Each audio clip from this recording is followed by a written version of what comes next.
Good morning. Hi, Linda. We are beginning our meeting, and today is July 21st, 2022. This is Fellowship of Spirit coming to you from Farmington, New Mexico, and we are happy that you're here and hope that you have a great time as we have a great program for you. Fred Brown is going to do double duty. He's wearing two hats today, and he's going to not only bring us our message, but also play our music for us. And thank you, Fred. I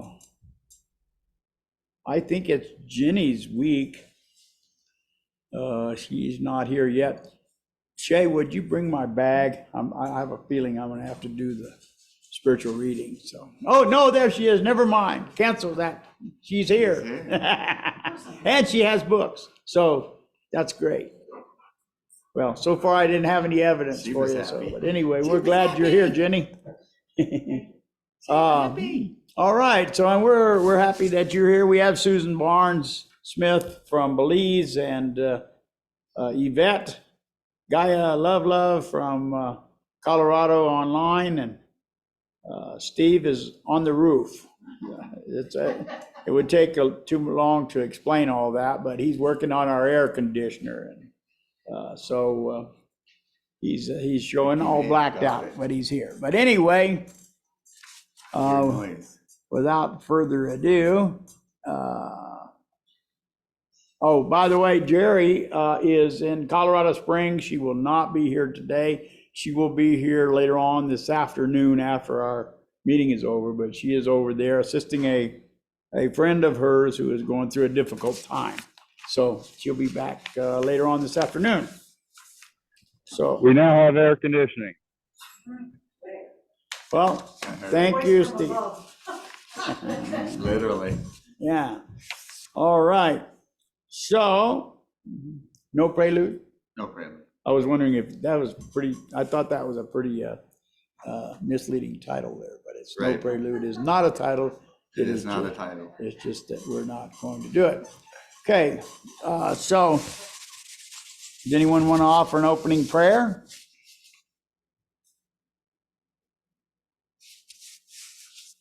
Well, if we'll bow our heads and get calm inside so that our clarity is much better. Father, Mother God, we thank you for this day. We thank you for this fellowship and the people that are here with us today, as well as all those who are not with us today. We ask that you would guide us in a way towards peace, in a way towards love, away from fear and anger, jealousy and resentment, all of those blocks to your spirit. And we thank you for this beautiful building that we have and this beautiful day that's heading towards the end of summer. This is almost the last, this is the fourth Sunday in August, and I think we have one more. And then summer will wind down. And we thank you for our beautiful summer that we've had. We look forward to the change in seasons that you bring us every year.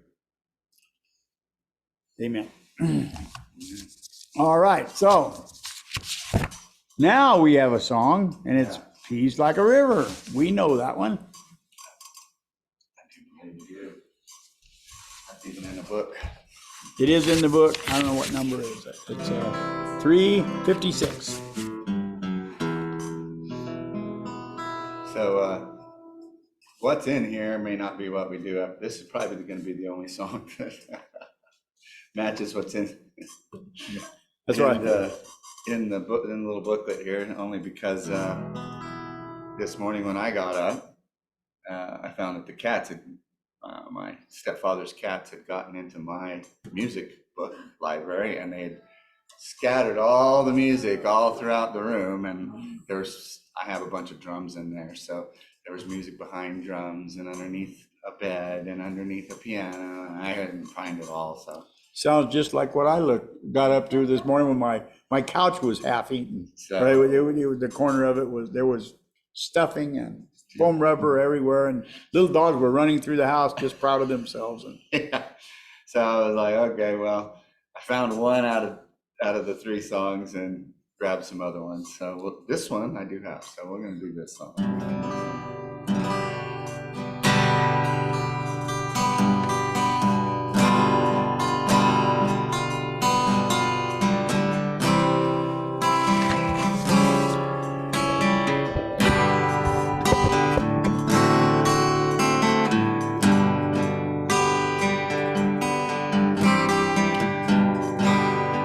can you hear anything? I've got peace like a river. I've got peace like a river.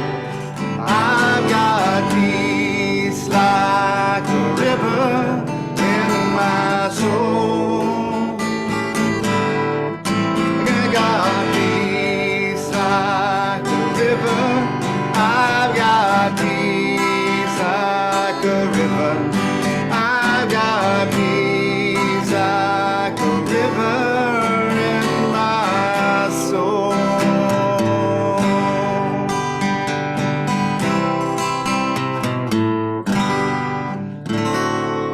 'Cause I've got love like a fountain. I've got love like a mountain. I've got love like a mountain in my soul. I've got love like a mountain. I've got love like a mountain. I've got love like a mountain in my soul.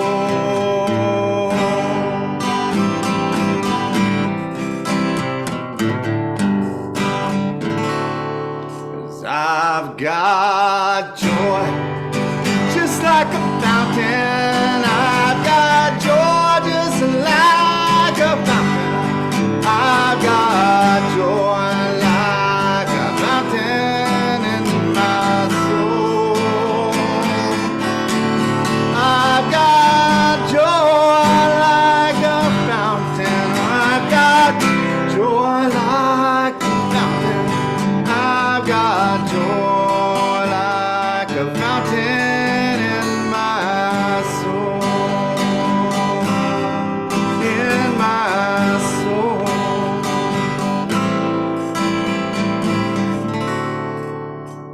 All because I've got peace like a river. I've got peace like a river. I've got peace like a river in my soul. I've got peace like a river. I've got peace like a river. I've got peace like a river in my soul. In my soul. All right. Thank you, Fred. You're welcome.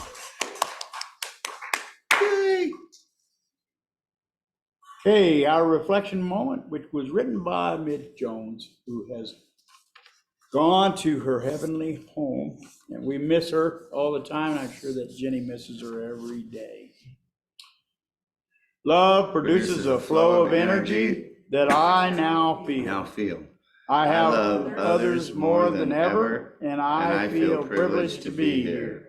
Love flows from one person to another as we create an atmosphere of holiness. And so it is. All right. So, and speaking of Jenny, it is her turn in the barrel.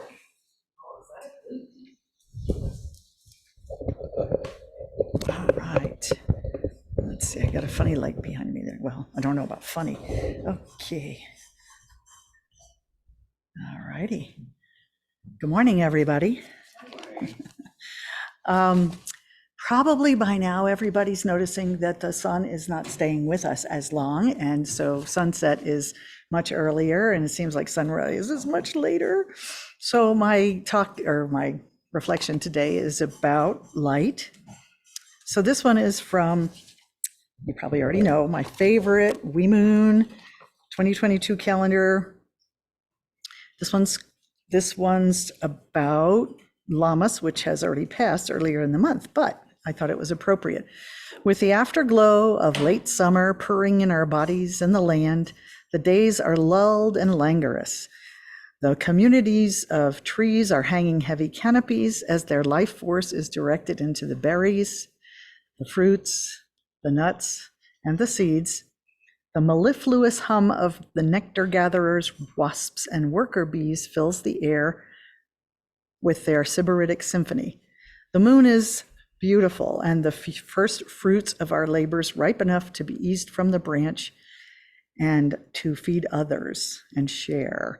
A change in the evening air signals that the halcyon days are ending. It was very cold this morning, actually. It heightens our awareness that only a small percentage of the world actually have cornucopias of surplus. Summoning the medicine of dragonfly, who can jump tracks, adapt with lightning ease, fly backwards and forwards into the past and the future, we initiate deep wisdom circles to welcome indigenous wisdom already known, and we share this love fest from the earth, who could feed us all. And that's by Deborah Hall. This one is actually Friday's Science of Mind meditation, and it's called Keep the Lamp Lit. And Theodore Arethke says, deepen their roots, all flowers, keep the light. And Ernest Holmes says, and by the light of this faith, we will be able to see all that is good. I have always been an advocate of having a light set before me on any journey. Life is a journey. Human nature seeks the light, not just a light like a bonfire, a candle, or a lamp, but a light that illumines our purposes and our being, a light that defines our way, or, in times of need, keeps us steadfast on our path. Like flowers, each of us has a light within. Our job is to keep it kindled, alive, and lit foremost in our minds. This requires we know where we're going and why we're going there. We must also understand that the light within can never be extinguished, but it certainly can go unnoticed. Okay, and that's by Ken Gordon. He's the meditator this month. And the affirmation is, I see my light and keep it present in my awareness, stoked by divine inspiration. And so it is. Thank you. Thank you. We don't want to hide our light under a bushel basket. Okay, so Fred is now going to sing another song. Right this way. This is going to be when you make our own world. So you keep the Wings of Song out and go a few pages down to 359. We were at 356, so we're still in the back of the book. Make sure this thing's in tune.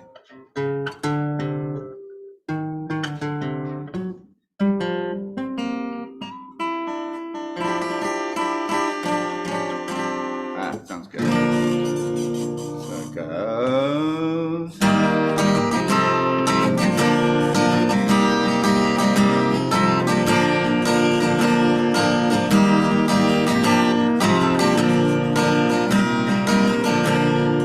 We make our own world wherever we are.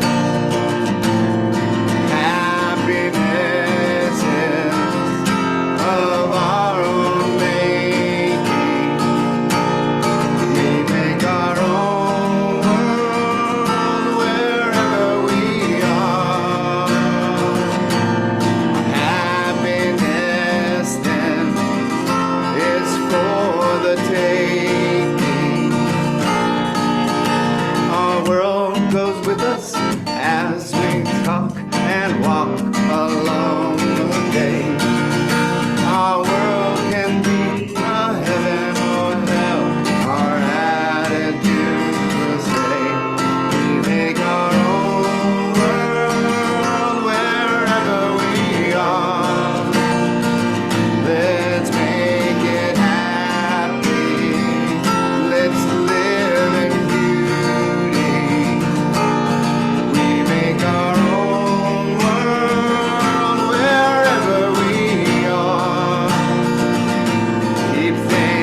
with us as we talk and talk along each day.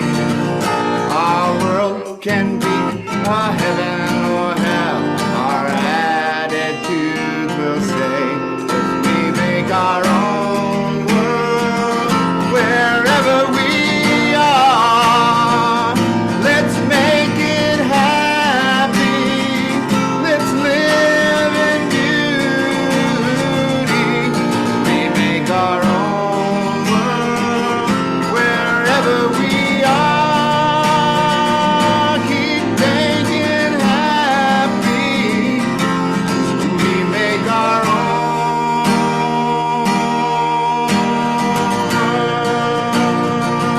world. All right.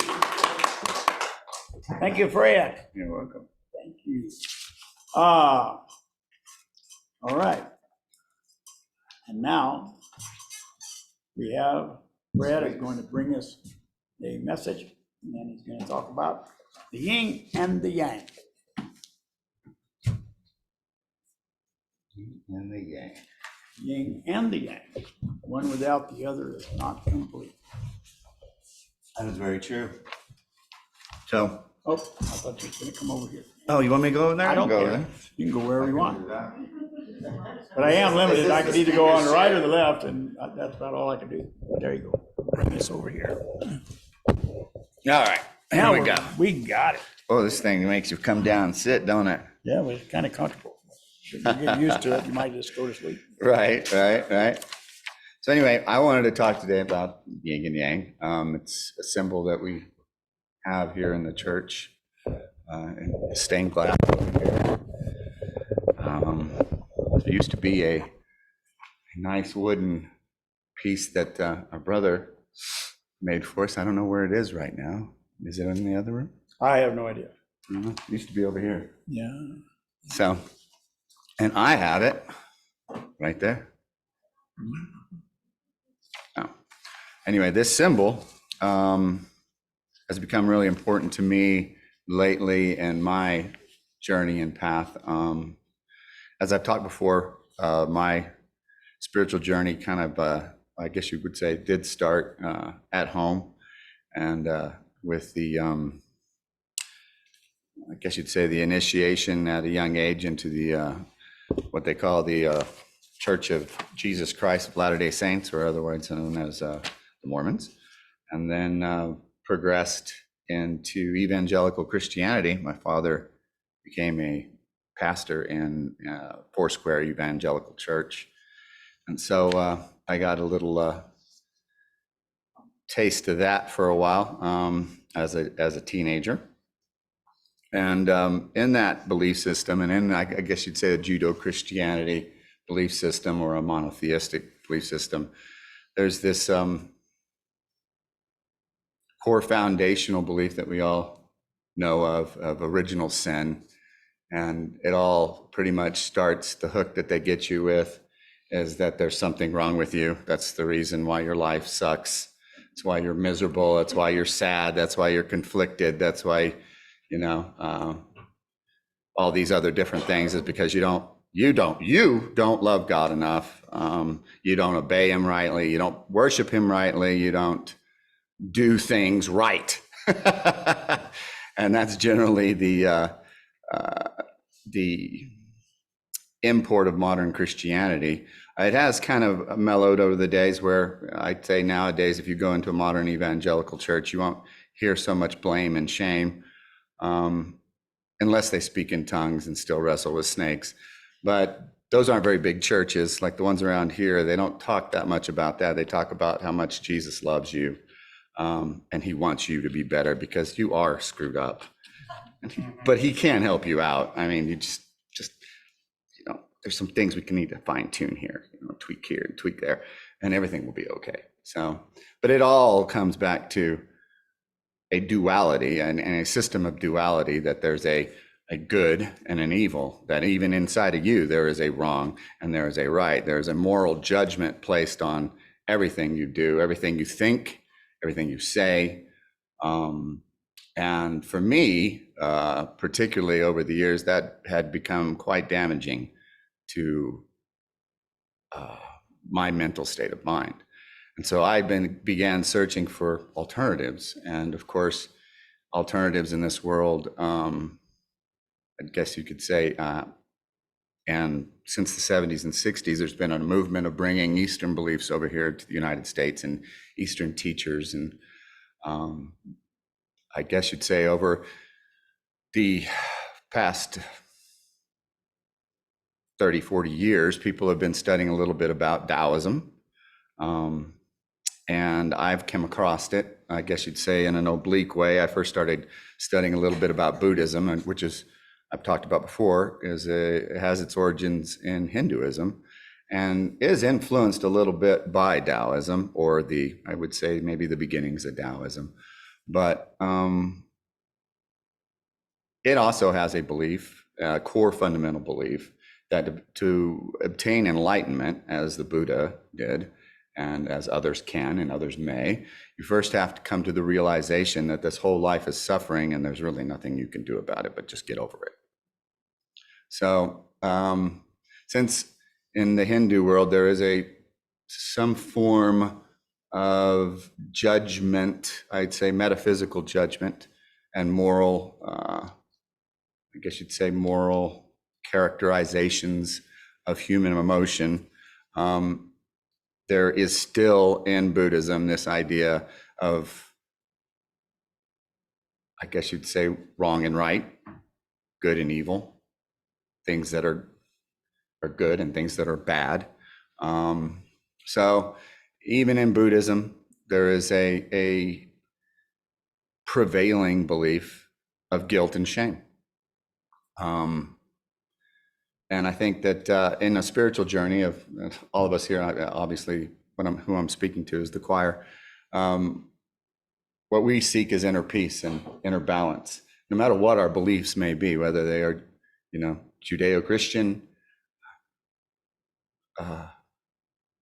Buddhist, Hindu, Sikh, whatever your beliefs may be. I think all human beings are looking for some sort of balance, some sort of peace, some sort of tranquility in our journey here in this universe. And so I've found that in studying a little bit about Taoism and Yin and Yang, some very interesting concepts about what isn't dual and about the oneness of this existence. So let's begin here. First of all, Taoism comes from pretty much its foundational teachings from Lao Tzu, and I'll be referencing the Tao Te Ching. And Tao Te Ching, chapter 43, it reads, "The softest of all things overrides the hardest of all things. Only nothing can enter the absence of space. Hence, I understand the advantages of non-action. Few things under heaven are as instructive as the lessons of silence, or as beneficial as the fruits of doing nothing." So here Lao Tzu starts talking about the meaning of the black and the white, of the positive and the negative in the yin yang circle. Now, and on my tattoo, I colored it red because it just stands out a little bit better, and I like the color red. My two favorite colors. Well, black is actually all colors, right? And or the absence of all colors. But in any way, it's all colors, and where white is also the embodiment of all colors, right?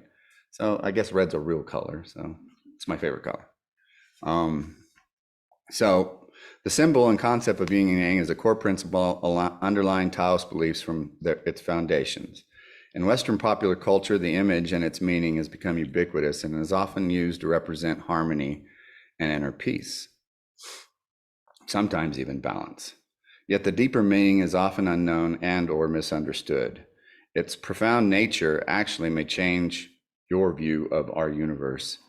And my understanding of yin and yang is that it is foundational and internal to our existence on all three levels: the physical, the spiritual, and the metaphysical. And in this little presentation, I'll try to explain this. Visually, as you're looking at a yin and yang symbol, it's black and white, equal parts flowing into a circle, pulling and pushing against each other in an endless cycle. As you turn the symbol, it doesn't matter which way you turn it. Doesn't matter if it's upside down, in reverse, it's the same symbol. Elegant flowing parts of the whole, each with a tiny circle of the other in its center. The idea is that paradoxically, black and white stand for two opposing but complementary forces. They're in a process of constant attraction and rejection. This interplay creates constant change between the two forces.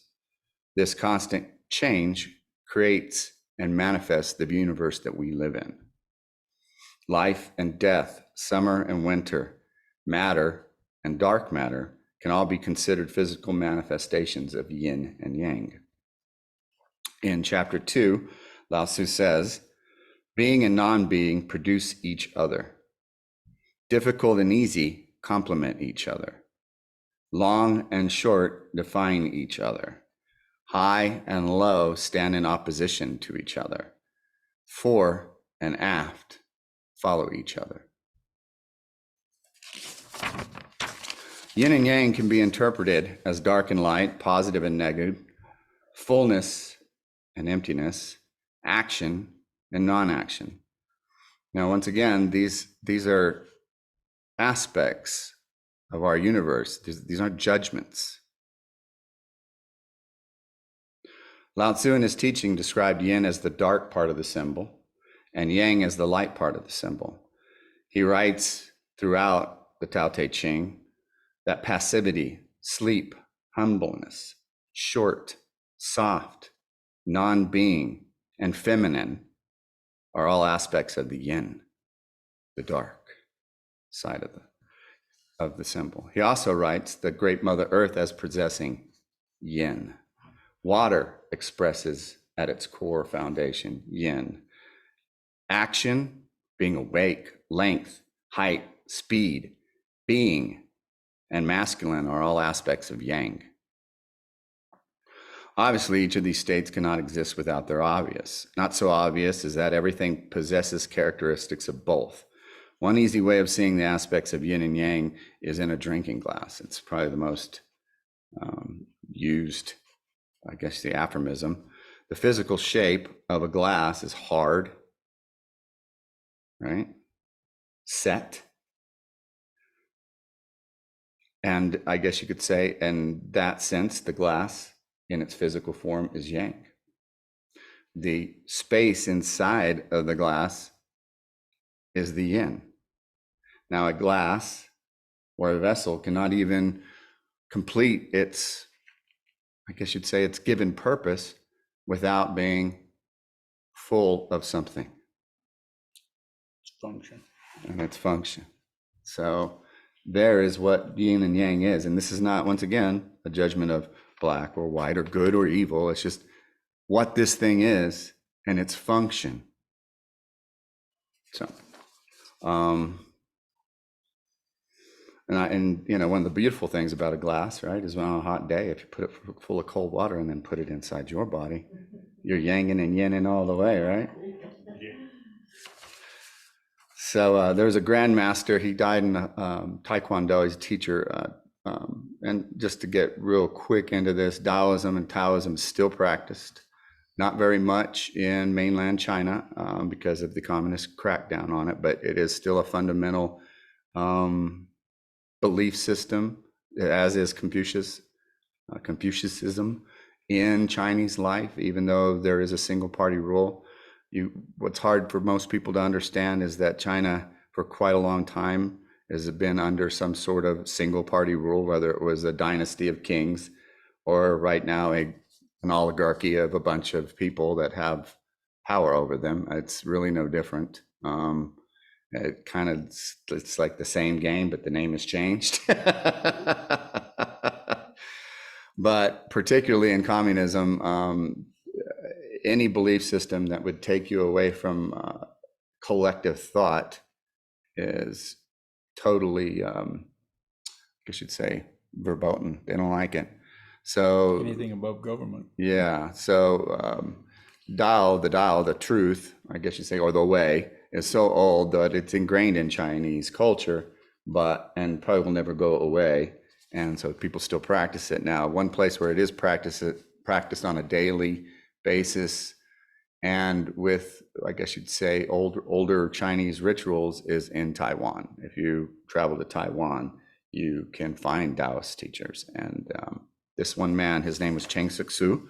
He was a grandmaster of Taekwondo for many, many years. I think pretty much anybody who has ever excelled on the world stage in Taekwondo studied under this man. He was also a teacher of Taoism. And he says about yin and yang, nothing is completely yin, nor is it completely yang. All things in the material universe contain the seed of their opposite force. Therefore, yin can become yang, and yang can become yin, though both are needed for the whole to be complete. So, another way in which we are experiencing and may observe yin and yang in our universe is in the feminine and masculine aspects of the beings in our world. Now, this is not a sexist or bigoted characterization. Both male and female creatures possess yin and yang characteristics inherently. But for the purpose of this discussion, I'm speaking about the expression of our genes at birth, not a concept of sexual identity that develops over time in human beings. But when you think about the concept of masculine and feminine as it relates to the yin and yang symbol, remember that inside the yin is a dot of yang, and inside the yang is a dot of yin.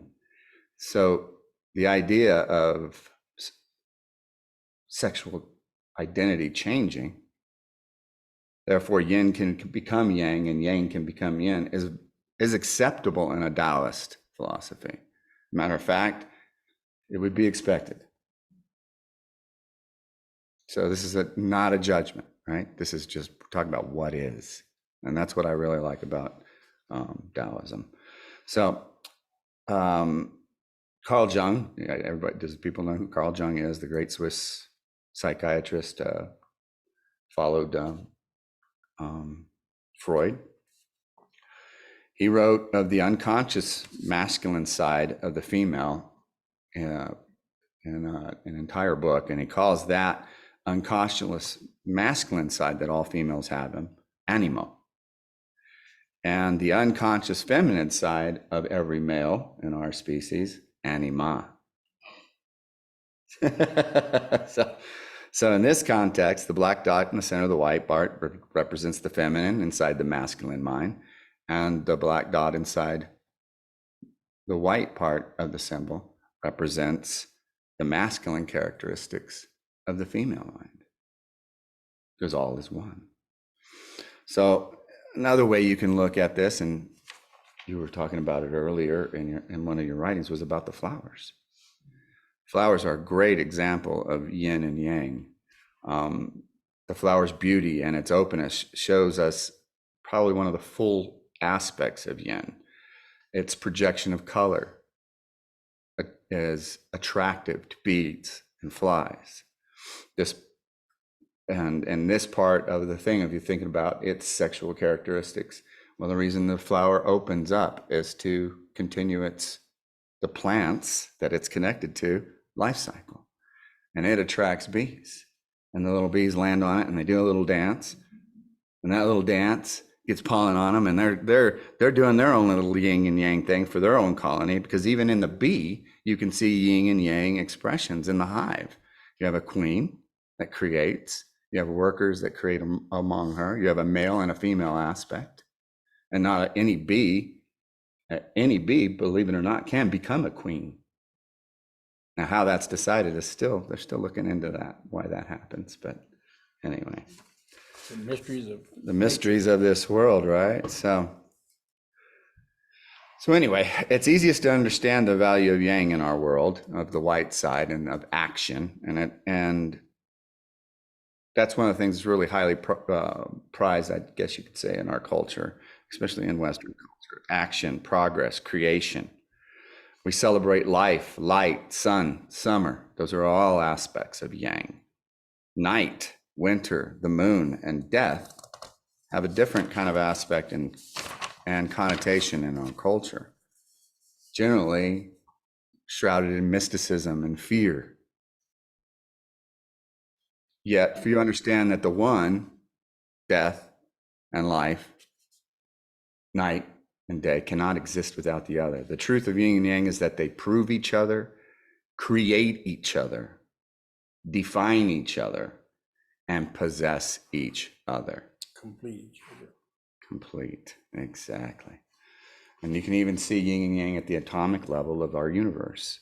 If anybody's studied anything about molecules and in science, everything that we see in our physical universe is made of atoms. Atoms are made of molecules. These molecules are protons in the center and neutrons in the center, and they bind together. And around these protons and neutrons and various orbits or shells are electrons whizzing around, whizzing around, whizzing around. So there you got a positive and a negative energy and space between. I saw this, there's a really, really cool Neil deGrasse Tyson explanation of our cosmos that he did about 10, 15 years ago. It's on YouTube. It's on Discovery Channel. I think it's on National Geographic. But he's talking about the sizing of our physical world and how we interact with this physical world, but how the architecture of our physical world scales back and forth in a model that is repetitive. For example, this model of an atom that combines everything, makes this chair, makes you, makes the blood, makes the air we very breathe in, right, is repetitive in planetary systems. We now know that. We have a sun at the center and planets that circle it. And even in planetary systems, you have moons that circle planets. Then you get in the galactic level, you have galaxies combined around a black hole, spinning in an endless dance with each other. And on a universal level, as we look back in time, as a brother Mark was talking, we see that there was an instance where everything was one, and we were all expanding from that instance.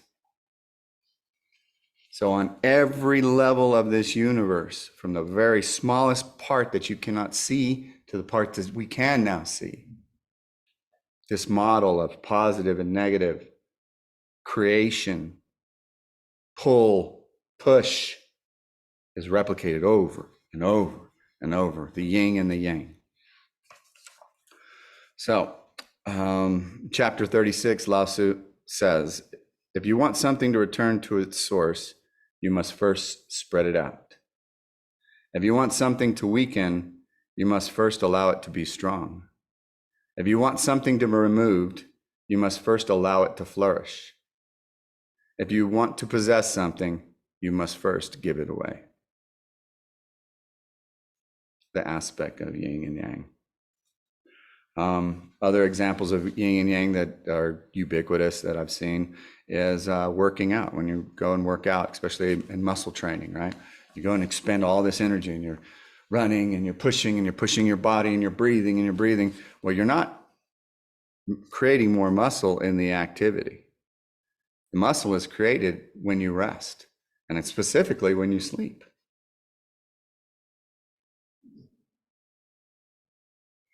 Grass growing. Who would guess it? But guess when grass grows? Not during the day. It grows during the night. So I mean, yin and yang is everywhere. Computer science, the very thing that's enabling this Zoom, all works off of a code called binary, ones and zeros. Those ones and zeros are then translated into a system called hexadecimal in forms of octets, all the way up to 16, I don't know, sextets, the 32-bit. Have you ever heard 16-bit, 32-bit, 64-bit? You ever heard those things when they're talking about computers? Well, that's literally talking about how much information in ones and zeros that are arranged into hexadecimal. What hexadecimal is a numbering system that can be translated into numbers and letters. 64 bits every Clock cycle is what that means. So every time the clock spins, and inside these things, they're spinning at sometimes 1.6 megahertz, millions of cycles per second. Every million cycles per second, 64 bits of information are processed. So that's what they're talking about. So these are ones and zeros, positive, negative, turning into this. So on every level, there's a yin and a yang. Music, the little stops and starts, the intervals between notes are as important as the notes themselves. They define the pace, the tempo, the beat of the song. That's what makes you go like this. And makes your head think when something's going, but yet there's this beat. And what do we love about, and they've found, and this is actually scientifically provable, is that your brain hooks into the beat and the melodic signature. And then, believe it or not, you anticipate what the next beat's going to be and what the next note's going to be. Your brain is already trying to create the music you're hearing. Isn't that amazing? And so what happens when you put a stop in music, right? So you're like, a real dramatic stop. So ba-da-da-da-da-da-da. Well, what happens? Everybody's brain still hears the music and the beat going in their head. Boom, boom, and then you drop the beat. Ba-da-da-da-da-da-da-da. And that's why it causes so much of a reaction in human beings, is because that little stop, that little space, you were still cycling through it. You were still yanging, man. And what the composer or the performer has done is he's created a little bit of yin for you. And then all of a sudden the yin and the yang come back together and you experience joy. Anyway, so in conclusion, Alan Watts said, all information whatsoever may be translated into yin and yang. So I guess today and forward into the week, try to look at life as not good or bad, but as parts of the whole. Every experience that you have as a cycle. Try to look for the beauty in the chaos, and inside chaos, the beauty, right? So that's, so I'd say, is it really about eternal balance? I don't know. I mean, you look at the Grand Canyon, which is a great example of yin and yang, because the water itself is yin and the rock itself is representative of yang. Over millions of years, one could not exist without the other. Is that a balance, or is that just creation? But I can definitely tell you one thing, it's not about good or bad, and it ain't about evil. It's just a cycle. We're all in, and take the judgment out of your life, and I think it'll help find a lot of peace. Namaste. Thank you, Fred. Wait. Yeah. Does anyone have anything that they would like to share with Fred, or ask questions? Yeah, Fred, Yeah. my daughter Jen joined rather late. Would you show her your tattoo? There it is. Cool. And on the other side, that's a symbol of the Mexican eagle. So Ah, that's what that is. I guess you could see it better this way, huh? there you go. Oh, there you go. Ooh, that's beautiful, Fred. And of course, since I do traditional Chinese medicine, I loved everything you said. Right on. Thank you. You're very welcome. My pleasure. I really, really enjoyed what you were saying. Thank you very much. Just an reaffirmation of things I think most of us know, but we don't talk about, right? Because it's not in our culture. Good to be reminded. Sure. For sure. Well, thank you, Fred. You bet, boss. Appreciate it.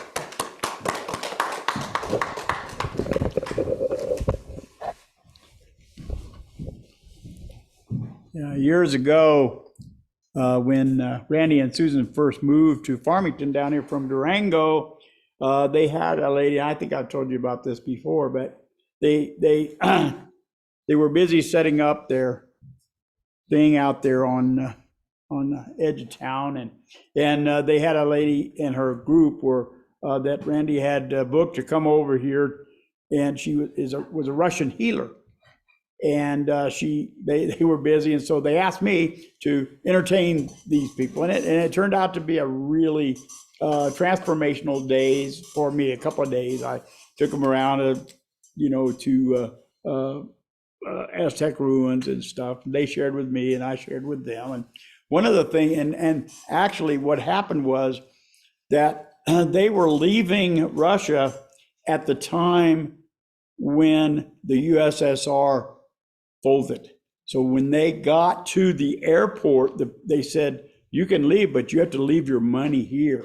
And so they showed up in America with no funds, and they had several places that they had booked to go to. And but one of the things that this lady who could speak no English, she had an interpreter, told me was that the communist Russian regime, what they didn't want anything above, the government was all powerful. So they made it unlawful for anyone to practice religion, for, I don't know, 30, 40 years, however long they lasted. But she said what happened when they were denied religion was that the people found more spirituality. They found it within themselves, not in getting together and having collective, but that they actually became a much more spiritual people rather than religious, because a religion says we're going to pursue spirituality by these rules, and so I found that interesting and really meaningful to me. I think a lot of that's kind of what you were talking about also. Yeah, I think you're seeing for quite a long time, you've been seeing a mass migration of soulfulness from that part of the world. Mm. Yeah. So, all right. We have another song. Yeah, it's not going to be that song, obviously. This is going to be It's going to be Magic Penny. Mystery song. It's Magic Penny. It's in the binder. I don't know who Malvina Reynolds is. One of Ms. Reynolds girls. But Malvina wrote this song in 1955. It's a good song.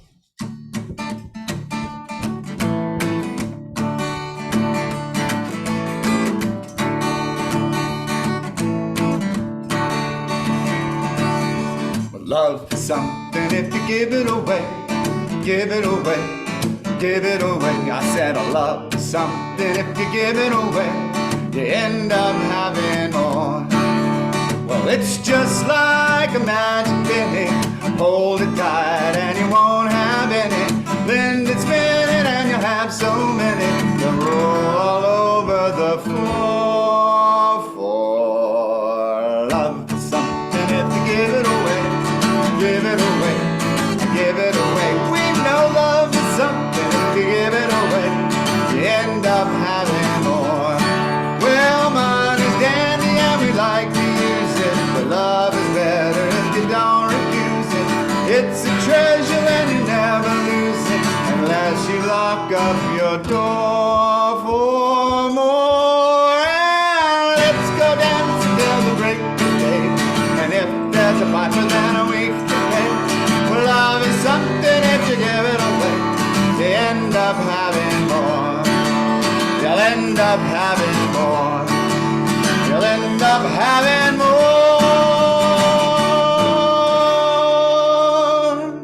All right. Thank you, Fred. Yeah.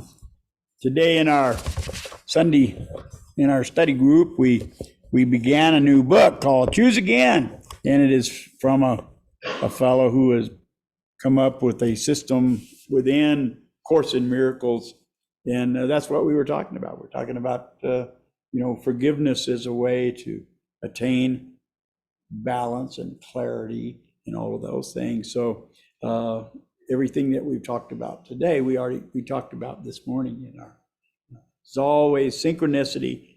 It works out every week, no matter who the speaker is, and no matter what we study, it seems that there's continuity of the message that starts before the speaker ever even begins. So, all right, so that's great. All right, so now what are we doing? Are we doing our the celebration of abundance?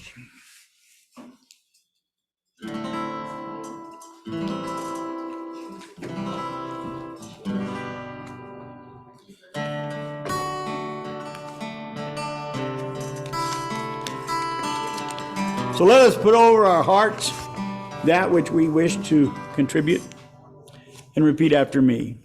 Divine love flowing through me blesses and multiplies all that I have, all that I give, and all that I receive through infinity. I am prosperous.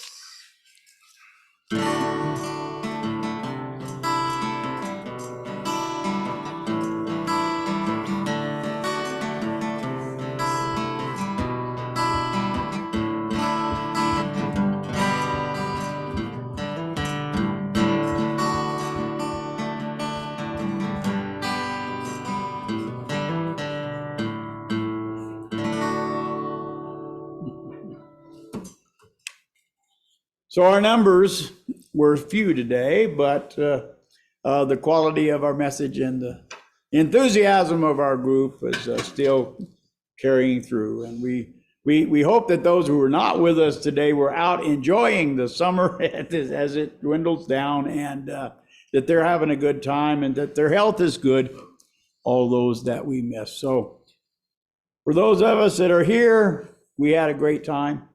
And those that weren't missed out on it. So, but I hope that they're having a good time wherever they are. So, does anyone have any announcements?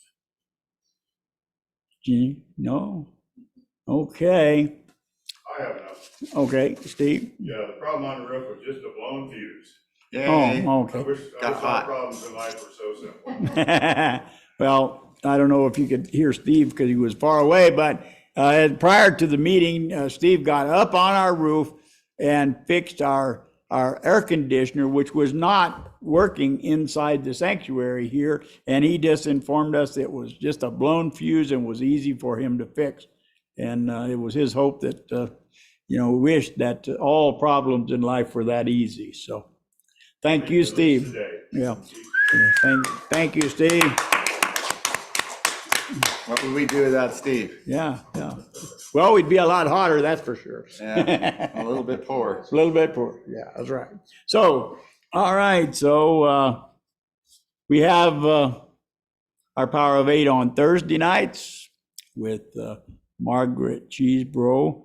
I was going to go this time, but my stomach erupted and I just didn't feel like being there this past Thursday. I assumed that everything went well and it was a good meeting because they don't have bad meetings on there. They're all good.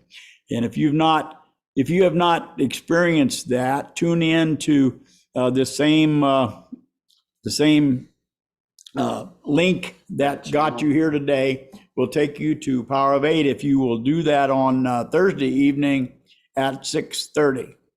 Same is true for Wednesday evening at 6 o'clock. Course in Miracles is being led by Susan Barnes-Smith. And then, of course, we have our book study, which we just started a new book. It's called Choose Again. Anybody remember the author? I remember the last name, but not the first. It was Wolzak, I think. Yeah. So anyway, you can get it. We found out today that the PDF is not really adequate. It's just a synopsis of the book, but that you can get the book at Amazon and you can download it. It's much cheaper in a Kindle version. So, okay, is there any other announcements? Does anyone have a closing prayer?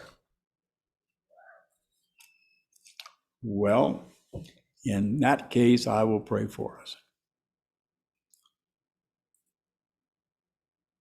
Creator, mover of the universe, creator of the universe, creator of us. We thank you for this time that we've had together. We thank you for the fellowship that we have, the bonds and the relationships that we have each other heart to heart, and through our shared desire to be more and more awakened to the spiritual life that we all share.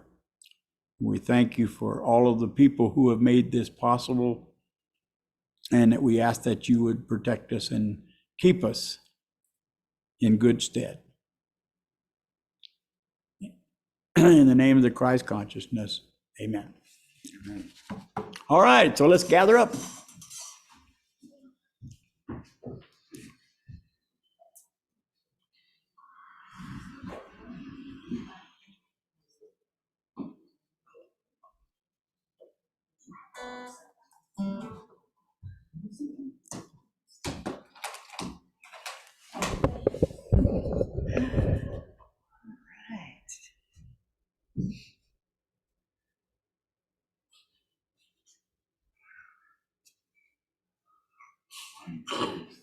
God bless America, land that I love. Stand beside her and guide her through the night with the light from above. From the mountains to the prairies, to the oceans white with foam. God bless America, my home, sweet home. God bless America, my home, sweet home. Weave us together, weave us together in unity and love. Weave us together, weave us together in unity, and yes, there is peace on earth, and yes, it begins with me. Yes, there is peace on earth, a peace that was meant to be, with God as our Father, family all are we. So let us walk with each other in perfect harmony. Yes, peace begins with me. Yes, this is the moment now. With every breath I take, let this be my joyous vow, to take each moment and live each moment in peace eternally. Yes, there is peace on earth, and yes, it begins with me. May God keep you and bless you until we meet again. Amen. Hey, buddy, I haven't seen you in I ages. know. I haven't seen you for a long Didn't time. cause my nose to itch. Oh, no, mine And how are you doing? I'm well. How are you? Right, so it's a judgment. Yes, good. Right, it's so hard. So It's how so hard about to you? This works to pretty get well, I away think. from that. I know. It's You know, great to it's see just you. why we're here. The Lynn blue is gave a me great some color for you. stuff.